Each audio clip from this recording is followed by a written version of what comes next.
국민 라디오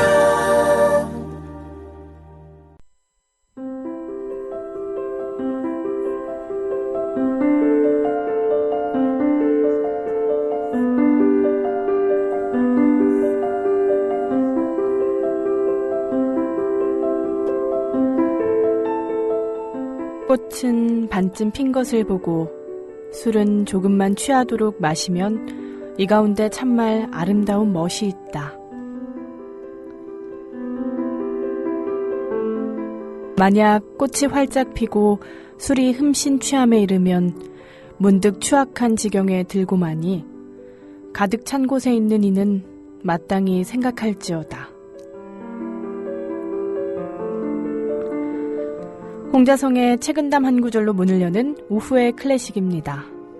4월 29일 금요일 첫 곡으로 피아졸라 탱고 모음곡 잘 가세요 할아버지를 케르케조스가 편곡한 곡으로 감상하시죠.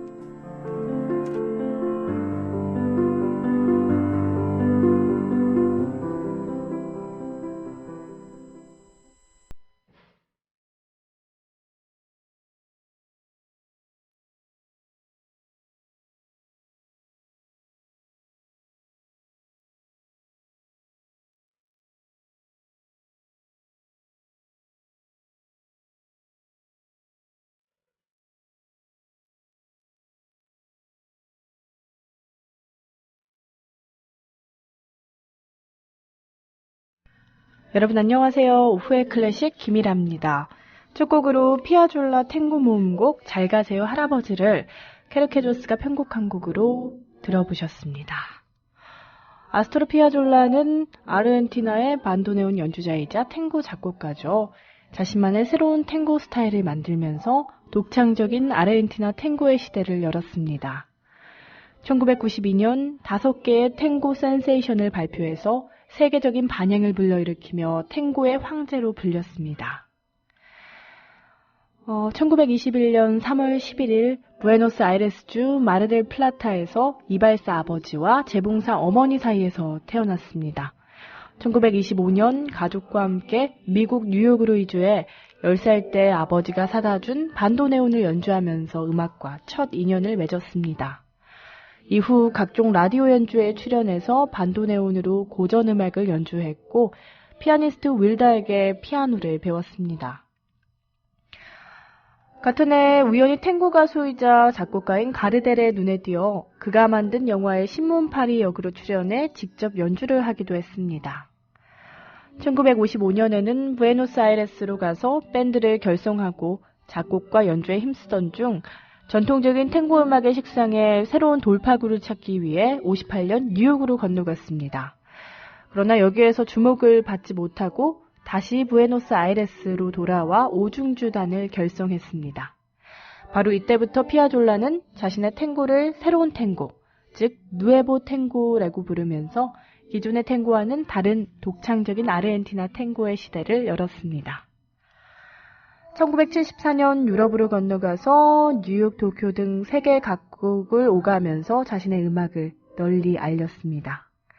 특히 1992년 크로노스 4중주단이 발표한 피아졸라의 작품집 5개의 탱고 센세이션은 세계적인 반향을 불어일으키면서 피아졸라를 탱고의 황제로 끌어올렸죠. 그러나 1990년 파리에서 뇌출혈로 쓰러진 뒤 2년 후 7월 5일 부에노스아이레스에서 죽게 됩니다. 금요일이어서 탱고를 또 준비를 해봤습니다. 오늘 금요일은 또 임대웅 재즈 피아니스트와 함께 음악에 대해서 이야기를 나누는 시간이죠. 임대웅 선생님 모시기 전에 피아졸라 모음곡, 탱고 모음곡 중 안녕 노니노를 역시 케르케조스가 편곡한 곡으로 함께 감상하시겠습니다.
금요일의 코너 대웅 하게마.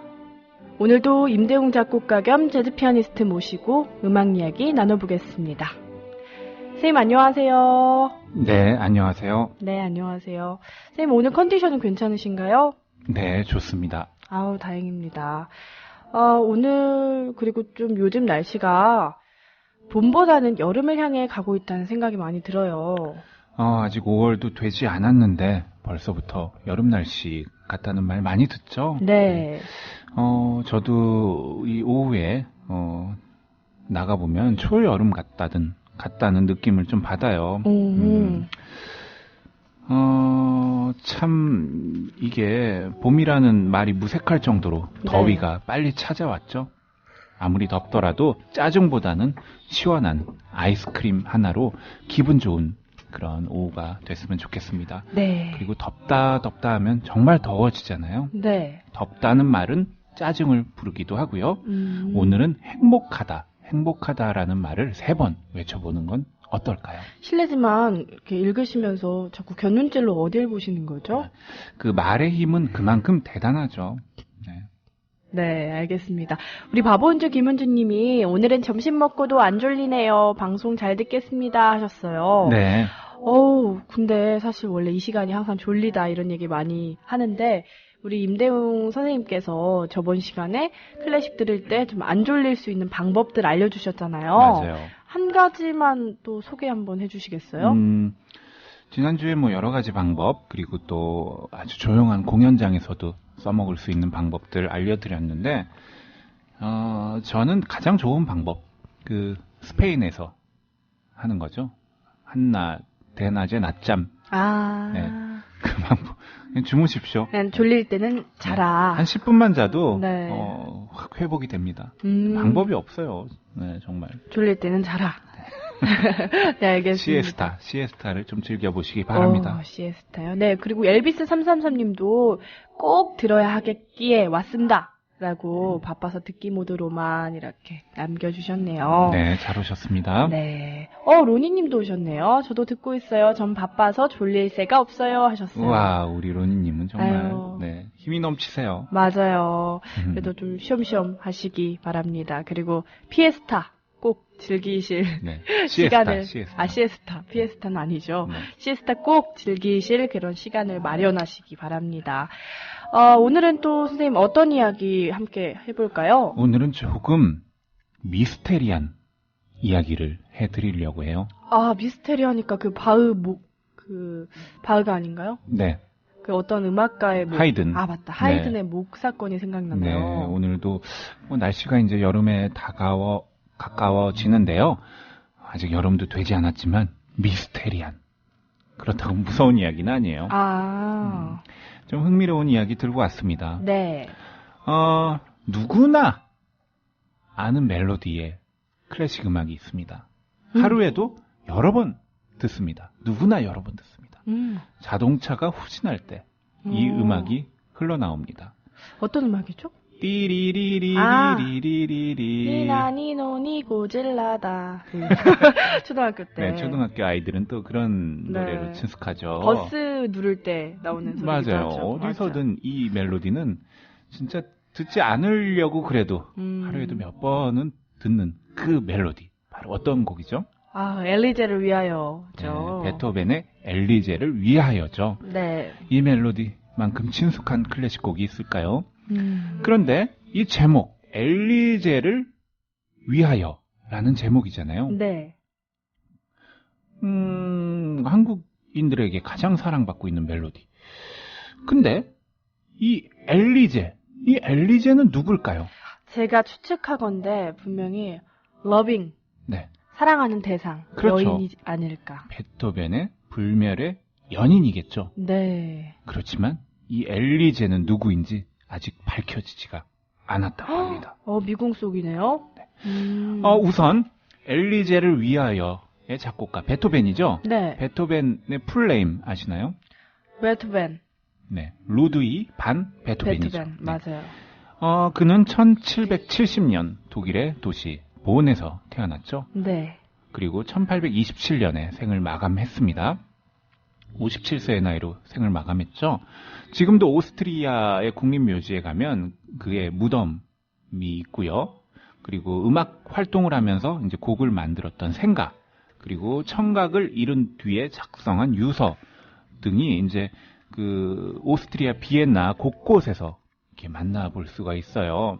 다른 음악가와는 달리 베토벤의 생가는 참 그 오스트리아 빈 여러 곳에서 만나볼 수 있었대요. 네. 그 이유는 뭐였을 것 같으세요? 집이 많았나 보죠? 부자인가요? 네, 그건 아니고 이사를 많이 다녔대요, 베토벤이. 아하. 네, 아마 월세 살았나 봐요. 아유. 네, 월세. 네, 집을 샀으면 이사를 그렇게 많이 다니지는 않았을 텐데. 맞아요. 이사를 많이 다녔기 때문에 베토벤의 생가가 지금도 많이 남아있다고 합니다. 왜냐면요, 이 음악가, 베토벤은 또 작곡가는 기본적으로 예민하거든요. 다른 일반 사람들에 비해서. 성격도 예민하고 아주 그 소음에도, 조그만 소음도 참지 못하고 예민한 성격이 있는데, 이런 예민한 성격, 그리고 이 청각을 잃은 뒤에 좀 더 불편해졌을 거 아니에요, 자기 삶이. 그런 이유, 그리고 큰 피아노 연주 소리. 자기가 피아노를 연주하려면 뭐 이웃 간의 이런 층간 소음, 지금도 문제가 됐지만, 그쵸. 이때 베토벤은 또 노력파 아닙니까? 네. 밤새 작곡을 해야 되는데 한 곳에 오래 살기 힘들었겠죠. 그러니까 자꾸 옮겨 다녔던 것 같아요. 제 네. 추측입니다. 네. 베토벤의 삶을 얘기하면서 음악가 출신인 베토벤의 아버지를 빼놓을 수가 없죠. 베토벤의 집안, 사실 어렸을 때는 부유했대요. 그런데 차츰 집안이 기울어집니다. 베토벤의 아버지는 알코올 중독에 빠져서 집안을 돌보지 않죠. 맞아요. 제가 그 옛날에 베토벤 책 읽기로는 아버지께서 술 먹고 들어오셔가지고 밤에 자고 있는 베토벤 깨우면서 야, 피아노 쳐! 맞아요. 그랬다고. 그렇게 알코올 중독에 빠지고 집안은 돌보지 않았지만 베토벤의 아버지는 이 베토벤을 모차르트와 같은 천재 음악가로 만들고 싶었대요. 네. 그렇기 위해서 4살부터 베토벤에게 아주 음악을 방에 가둬놓고 하루 종일 피아노를 치게 할 정도로 혹독하게 가르쳤다고 해요.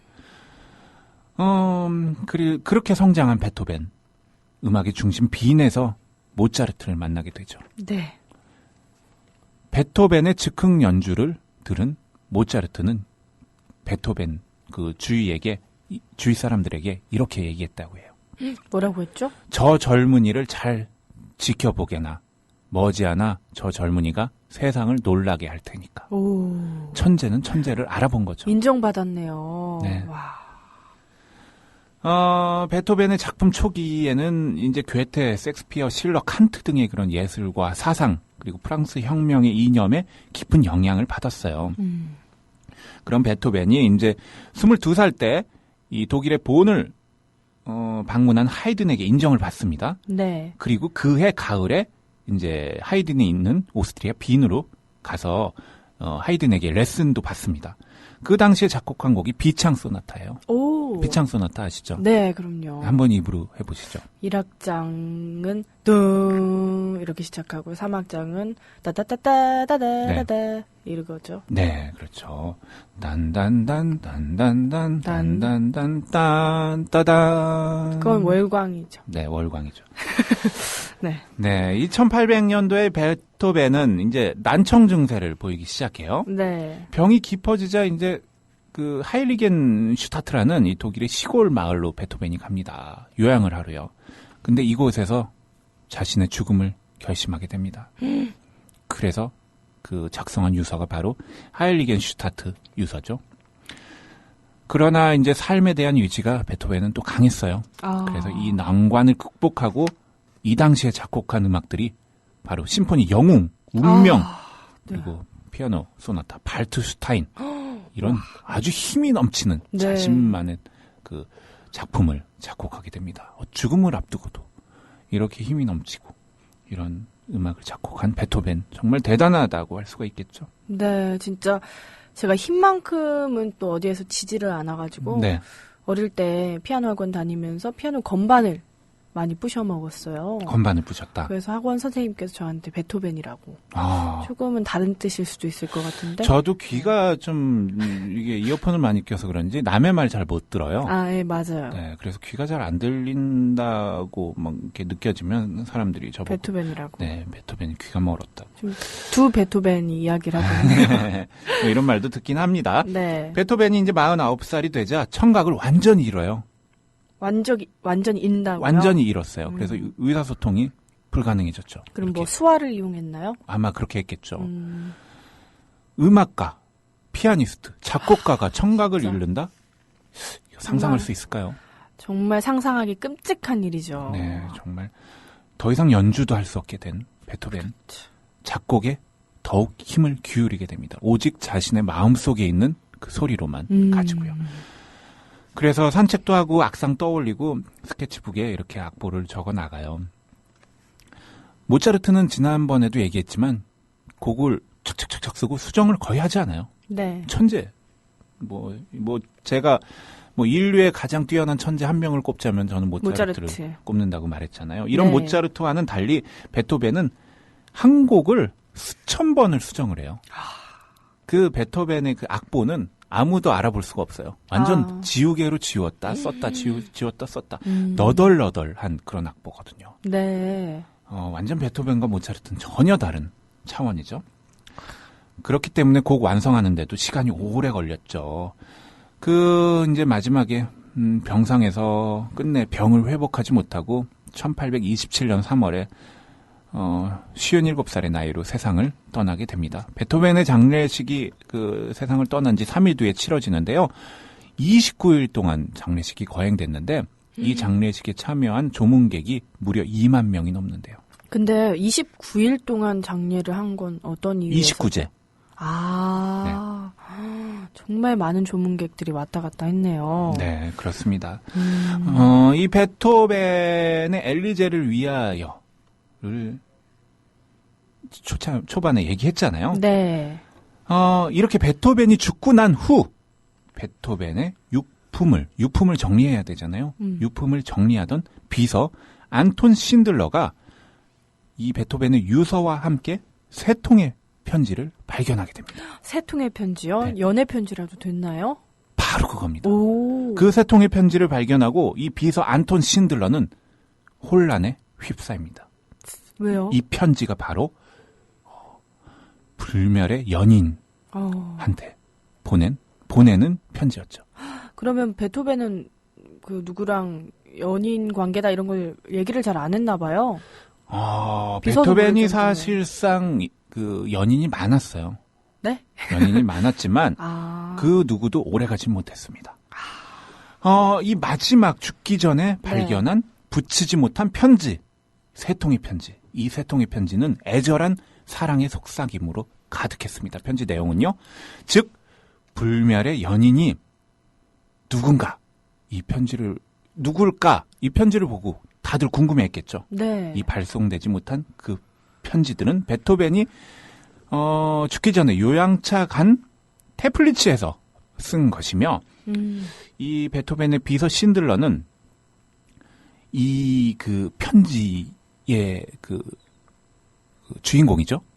그러니까 베토벤이 붙이지 못한 편지. 이 편지들을 베토벤이 사후에 자기가 모시고 있던 그런 아주 마에스트로에게 이 편지를 전달해야 되겠다. 네.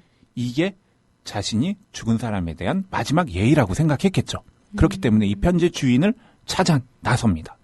그렇지만 지금까지도 이 편지 속의 주인공이 누군지는 정확히 알 수가 없습니다. 그 편지 보면 편지 봉투에 주소랑 이름이랑 적혀 있는데 주소 이름이 적혀 있지 않았대요. 그러면 그러니까 아직 붙이지 못한 편지였겠어요. 제가 봤을 땐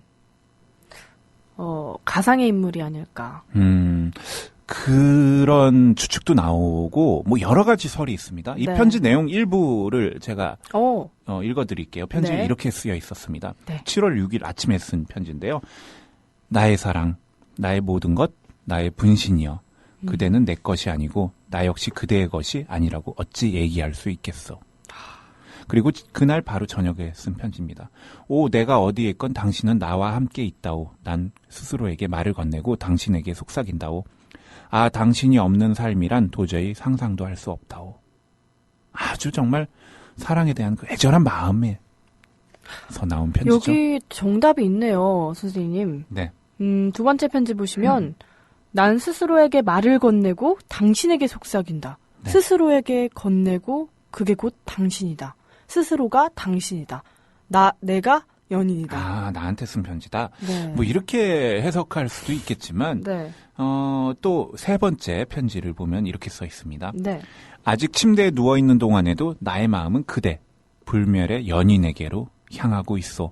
신이시여, 어째서 나는 그토록 사랑하는 이와 떨어져 있어야 한단 말이오. 그러니까 네. 아주 사랑하지만 자주 못 만나는 멀리 떨어져 있는 연인을 그리워한다는 걸 알 수가 있죠. 그렇네요. 이 엘리제를 위하여, 누구를 위한 엘리제일까?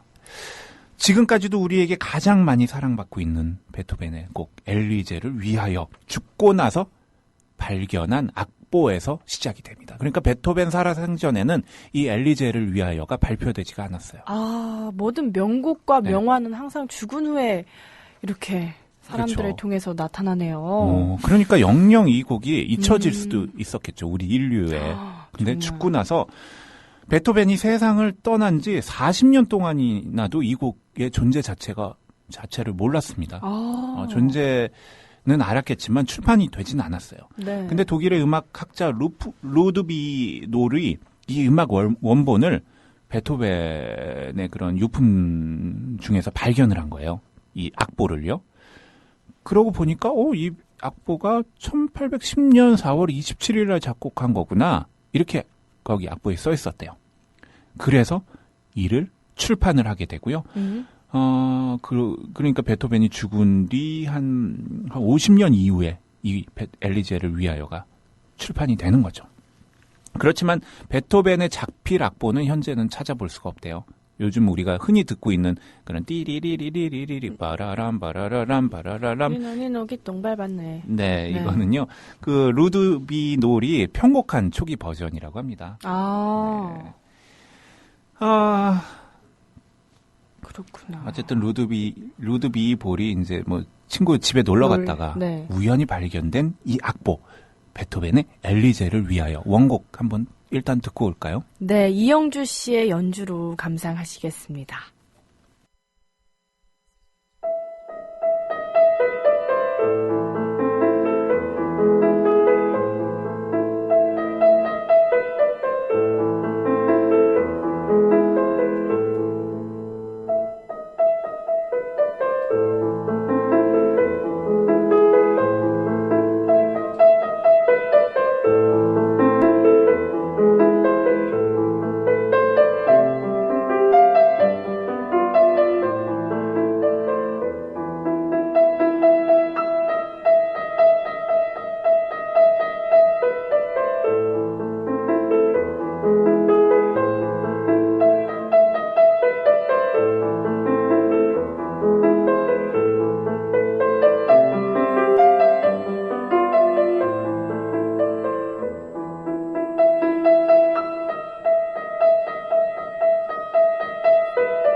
네. 이영주 씨가 연주한 베토벤의 엘리제를 위하여 듣고 왔습니다. 벨소리나 또 우리 종소리로 많이 학교에서 울려 퍼지던 노래인데 이렇게 제대로 들으니까 굉장히 서정적인 노래네요. 네, 굉장히. 서정적이고 아주 구성도 탄탄한 그런 곡이죠. 네. 바보은주 김은주님이 미협이 낳은 위대한 뮤지션 임대웅님 반갑습니다 하셨습니다. 와. 아유, 반갑습니다. 하긴 국민TV 미디어 협동조합을 통틀어서 우리 임대웅 선생님만큼 뮤직을 잘하시는 분은 거의 없죠. 네. 예, 뭐 다 각자의 또 재능들이 있으니까요. 아유, 겸손하시기까지. 네. 네, 다음 계속 이어서 해볼까요? 네, 이 엘리제를 위하여 뭐 여러 가지 추측이 있다고 했잖아요. 엘리제는 누구인가? 가장 크게 두 가지 추측을 사람들이 많이 해봅니다. 이 엘리제는 테레제다. 테레제요? 네. 베토벤이요. 두 명의 이제 백작 영예로부터 사랑을 거절당해요. 그때가 뭐 나이 거의 40세 가까이 됐을 때인데요. 그때 이제 새롭게 결혼하고자 마음 먹었던 여인이 있습니다. 오. 그 여인의 이름이 바로 18세였던 테레제 말타피였습니다. 아, 말타피. 네, 이름이 테레제 말타피. 1810년 베토벤이 이제 이 연인과 만났을 때의 나이 40살, 그리고 테레제 말타피의 나이가 18살. 무려 22살 차이가 나죠. 네. 그래서 결혼이 잘 이루어지지 않았대요. 이 말타피는 오스트리아 빈 출신인데요. 정말 그 대단한 미인이었대요. 베토벤을 이 주제로 한 영화들이 몇 개 있잖아요. 네. 그 중에 불멸의 연인. 오. 네, 그리고 데스 인 베니스 같은 베토벤 주제로 한 영화에서 이 테레제 말타피와의 그런 사랑 관계, 이게 잘 나옵니다. 네. 그래서 이 이름이 테레제잖아요. 테레제 말타피. 테레제, 엘리제. 엘리제. 네, 이렇게. 그러니까 베토벤이 아하. 필체가 사실 이렇게 악필이었대요. 어. 글씨를 이렇게 붓글씨 오래 연습해서 아주 이쁘게 쓰는 스타일은 아니었대요. 그래서 악성 베토벤이잖아요. 그 음악의 악. 네, 악필. 네. 그래서 베토벤이 악필이었기 때문에 이 악보 보는 사람이 잘 못 알아보고 테레제라고 쓴 거를 엘리제라고 이렇게 잘못 읽혀서 이게 출판돼서 엘리제를 위하여가 되지 않았나. 뭐 이런 또 설이 있습니다. 좀 그럴듯하죠? 근데 사실 T고 E잖아요. 네. T, E. 글쎄요. 근데 이 영어로 악필들은 뭐 T나 E나 비슷하겠습니다. 네, 저도 사실 제가 이렇게 글 쓰면은 뭐 이름도 잘 못 알아봐요, 사람들이. 네, 저도 그랬던 것 같아요. 그렇죠. 네. 그러니까 이거 충분히 이렇게 오해할 수 있습니다. 그리고 두 번째 또 가설이 있는데요. 네. 바로 엘리자베스 르에겔이란 그 여인과의 추측입니다. 네. 여인과 관련된 추측인데요. 베토벤보다 23살 어려요. 또 엘리자베스 르에겔은요. 베토벤의 오페라 피델리오의 주인공 조세프 르에겔의 여동생인데요. 네. 이 여인 이름이 엘리자베스 르에겔이잖아요. 네. 근데 그녀가 자신의 이름을 마리아 에바 엘리제라고 어떤 세례 기록에 기록을 해요. 아. 그러니까 이 여자 이름은 엘리자베스 르에겔이지만 네. 세례 이름은 마리아 에바 엘리제죠. 아, 그러면 결국에 끝에가 엘리제네요. 그렇죠. 전 여기에 한 표 걸게요. 그래서 바로 이 엘리제와 같잖아요, 이름이. 네. 동일하다. 네. 그리고 또 엘리자베스 이 르에겔이 1810년 빈으로 떠나게 됩니다. 그래서 마침 베토벤과 있은 기간도 비슷하고 오. 그래서 그녀와의 추억을 그린 작품이 아닐까. 네. 이런 추측을 하는 그런 경우도 있습니다. 아. 아쉽게도 베토벤의 엘리제를 위하여 친필 악보는 현재 남아있지 않다고 제가 얘기했잖아요. 네. 그러면 바로 엘리제를 위하여 이 곡의 진실은 무엇일까요? 아직까지도 풀리지 않습니다. 엘리제를 위하여의 엘리제. 하지만 이 엘리제가 누군지는 베토벤의 마음속에 있겠죠. 제가 봤을 때 베토벤은 나쁜 남자입니다. 왜요? 왜냐면 일부러 두 여인을 다 공략을 한 거예요. 첫 번째는 테레제 엘리제고요. 두 번째는 엘리자베스 엘리제. 그러니까 둘 다 평생 동안 베토벤이 혹시 나한테 이런 생각을 갖고 살게끔 그렇게 공략한 게 아닐까. 그럴 수도 있겠네요. 네, 갑자기 그런 생각이 떠오르네요. 네, 이 엘리제를 위하여 워낙 유명한 곡이라 각종 뮤지션, 각종 음악 장르에서 연주를 많이 했습니다. 특히 오늘은 좀 다른 버전으로 많이 준비했는데요. 네. 일단 재즈 버전으로 한번 좀 들어보고 싶어요. 재즈 버전이요? 네, 엘리제를 위하여를 좀 재즈 트리오가 재즈 버전으로 연주한 곡이 있는데 한번 들어볼까요? 네, 엘리제를 위하여 재즈 버전 감상하시겠습니다.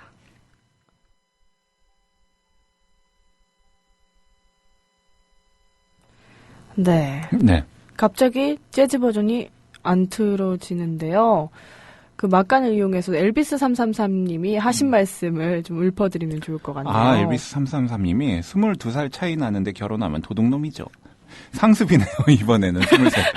네. 네, 이번엔 23살 차이라니. 그러게요. 베토벤이 좀 이렇게 연하를 좋아하는 스타일 같아요. 네. 그 곡이 지금 여의치 않으면 일단 국악 버전을 먼저 듣고 올게요. 네, 그렇게 하는 게 나을 것 우리 같아요. 또 국악 연주자가, 해금 연주자가 네. 엘리제를 위하여를 연주한 버전이 있습니다. 네. 네. 국악 버전으로 감상하시겠습니다. 네.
와, 갑자기 엘리제를 위하여가 확 발랄해졌네요. 해금 연주로 인해서. 네, 옛날 느낌 나네요. 엘비스 333님이 아까 상습이라고 베토벤 좀 뭐라고 했잖아요. 근데 하나 더 추가하셨어요. 네. 부럽습니다. 왜 남자분들이 이렇게 나이 차이 많은 예쁘고 어린 그런 여성분들을 좋아하는 걸까요? 베토벤을 비롯해서. 참 세상이 어떻게 돼갈 건지 참 한숨이 나옵니다. 그러니까 그런 분들도 있고 아닌 분들이 더 많아요. 네, 그래도 뭐 착하면서 어리고 예쁘면 더 좋겠죠. 네. 로니님께서 또 우리 아이들이 초등학교 다닐 때 쳐주던 피아노곡 엘리제를 위하여 옛날 생각나네요 하셨어요. 와, 아들이 이런 피아노곡을 치셨으면 진짜 더 귀엽고 예쁠 것 같아요. 그럼요. 네, 생각나시겠네요. 소소님도 오셨는데요. 네, 너무 어린 여성만 좋아했다는 느낌이 다 이렇게 이런 생각들이 있습니다. 저희들은요. 이상한 나라의 앨리스 작가인 루이스 캐롤도 그렇고 베토벤도 그렇고 한 명 사랑했는데 어렸다 그러면 운명의 사람이겠거니 싶은데 좋아하는 족족 어린 여자만 좋아했다는 건 약간 굳이 병적이라고 보고 싶진 않지만 병적으로 보일 것 같기도 한 그런 느낌적인 느낌 제가 잘합니다, 소소님. 네. 오늘 제가 베토벤의 좀 천재성을 좀 부각시켜 드리려고 했는데 자꾸 이 어린 여성이 포커스가 맞춰지네요. 네. 재즈 버전이 준비가 됐나요? 네, 됐습니다. 네, 그러면 그 재즈 버전 한번 듣고 올까요? 네.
네, 이건 또 색다르네요. 어디 뭐 재즈바에 온 것 같은 그런 느낌? 네. 재즈 버전이라 확실히 즉흥 연주. 네, 강점이 있죠. 네. 재즈 왈츠로 멋있어요.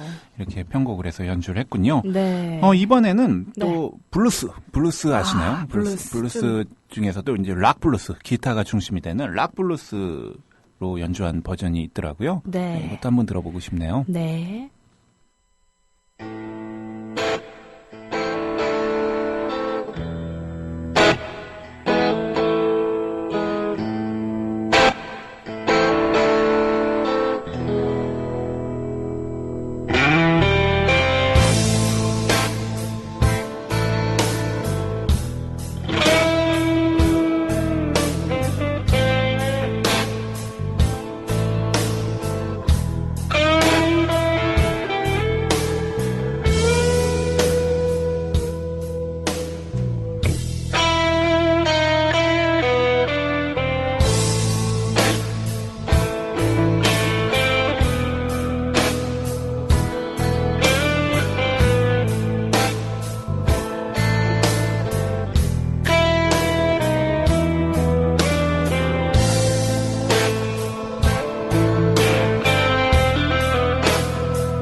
저도 모르게 몸이 흐물흐물 춤을 추고 있네요. 어떠세요? 이 블루스 버전은? 너무 좋아요. 제일 좋은 것 같아요. 그래요. 아주 네, 제 스타일인데요. 끈적끈적하죠. 네. 그리고 이번에는 네. 제임스 라스트 오케스트라라고 아주 경음악이라고 우리나라에선 표현하는데 이 오케스트라로 편곡해서 연주한 엘리제를 위하여가 있어요. 네, 이거 아주 듣기 편하거든요. 네. 이것도 한번 들어볼까요? 네.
네, 우와. 이 곡은 또 뭔가 절절한 영화와 드라마 OST 같은 그런 네. 느낌이었어요. 또 경양식집에서 돈가스 칼로 좀 썰어야 될 것 같죠. 썰 때 나오는 노래. 네. 엘리제를 위하여의 이런 다양한 버전을 들어보니까 더욱더 매력적이게 느껴지네요. 네, 음악이. 재밌죠? 네. 베토벤은 평생 동안 많은 여인들과 교류를 갖고 애정을 느꼈는데요. 어떤 여인과도 맺어질 수가 없었습니다. 나이 차이도 있었고 베토벤의 천성이 또 괴팍하고 또 작곡가로서 자의식이 얼마나 강했겠습니까? 맞아요. 그러니까 이 사랑의 완성을 위한 대처가 적절하지 못했겠죠. 아무래도 일반 사람보다는. 네. 그렇지만 이 못 이룬 사랑은 우리에게 너무나 아름다운 음악으로 작곡되어져서 멜로디가 남는 그런 명곡이 되었죠. 네. 사실 엘리제를 위하여는 뭐 여러 설이 있지만 뭐 특정의 여인에게 헌정된 곡이 아니라 뭐 단순한 또 피아노 연습곡이다. 뭐 이런 주장도 있습니다. 어쨌든 베토벤이 그 귀가 안 들리는 상황에서도 이렇게 좋은 멜로디를 만들고 그래서 그의 음악이 더욱 빛나는 건지도 모르겠습니다. 네. 남들보다 힘들었던 어린 시절 또 음악가로서 치명적인 이 청각 장애 우여곡절이 많았던 베토벤 어쨌든 노력을 통해서 수많은 명곡을 만들어냈잖아요. 이 4월이 저물어 가는 지금 베토벤의 삶을 생각하면서 긍정적인 주말을 보내시는 건 어떨까 하고 생각합니다. 아우, 긍정적인 주말. 너무 좋은 말씀까지 정말 감사드립니다. 네, 오늘 말씀 감사드리고요. 다음 주에 또 뵐게요. 안녕히 계세요. 네.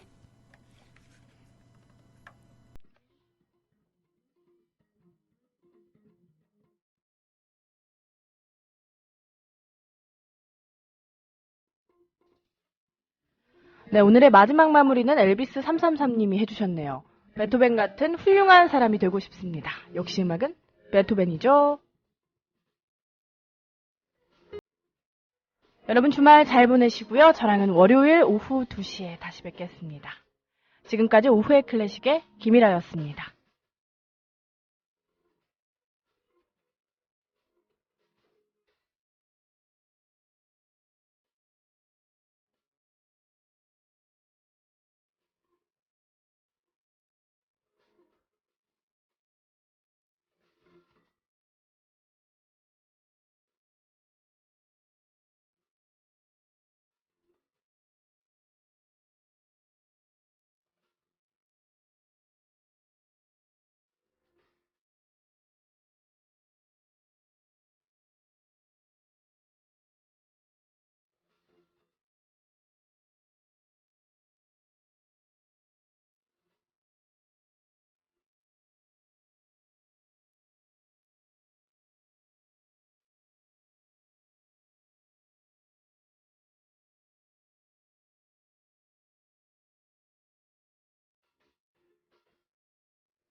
국민 라디오 지지하는 4가지 방법 아시나요? 다운로드하기, 별점 주기, 댓글 달기, 구독하기. 국민 라디오를 보다 많은 이들에게 전할 수 있는 가장 손쉬운 방법. 다운로드하기, 별점 주기, 댓글 달기, 구독하기. 잊지 마세요. 다운로드하기, 별점 주기, 댓글 달기, 구독하기. 국민